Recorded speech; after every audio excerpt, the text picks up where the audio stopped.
Beady Bear. Beady was a fuzzy toy bear who belonged to a boy named Thayer. Hide and seek was their favorite fun. From time to time, Beady would suddenly stop and topple over. Ker-plop!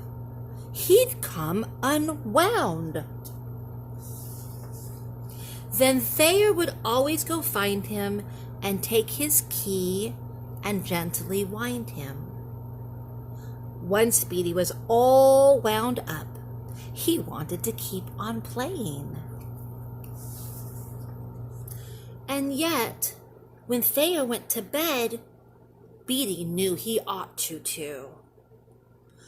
One winter's day, Thayer went away. Just when he'd be back, he didn't say.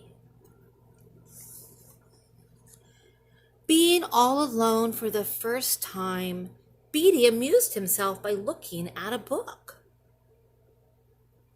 B is for bear, an animal brave who lives in a cave. "Why hasn't anybody told me this before?" said Beady sadly to himself. "I wonder if there could be a cave for me away up in those hills." Taking a long look through Thayer's shiny telescope, he searched the side of the hill until he spied a cave. So he left a note. "I have gone to live where a bear is supposed to live. Beady." Up the hill he climbed and climbed. At last, he could hardly believe his beady eyes. It was just his size. "A perfect place for a brave bear like me," sighed Beady. "And yet it's awfully dark and stilly here inside, and a wee bit chilly, really." That night, Beady couldn't sleep a wink. "It's because of those sharp stones, I think. There's something I need in here to make me truly happy. I wonder what it could be. Oh, I know." And up he got, and out he trotted down the snowy hillside to his house far below. And what should he bring back but his very own little pillow? "This is more like it," said Beady as he bedded down for the rest of the night.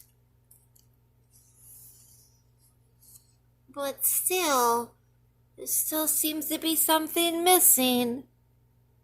So down the hill he trotted again, and brought back, of all things, a flashlight. But as soon as he settled down, he knew there was something more a bear needed to be truly happy.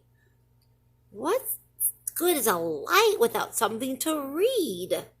said Beady. The evening papers, indeed. Now, what more could a bear ask for? Well, after reading all the papers, Beady began to worry and wonder. Maybe it's some toys I need. At this very moment, he heard a loud noise outside. "It's a bear," said Beady. "I must be brave. This is probably his cave." The noise grew louder and louder as Beady moved along ever so slowly and shakily, Suddenly, he came to a stop, and over he toppled ker-plop. Who's there?" cried Beady upside down. It's me, Thayer. I'm looking for my bear." But from inside the cave now came not a sound. Beady was much too embarrassed, lying there on the ground. "Well, hello, Beady boy. I thought I'd find you in this place. That's why I brought along your key, just in case." "For goodness sakes, Beady, don't you know you need a key?" "And me?" "Yes, but if I need you, who do you need?" "I need Beady." So down the hill to home they went, paw in hand and hand in paw. And when Beady went to bed that night, he was the truly happiest bear you ever saw.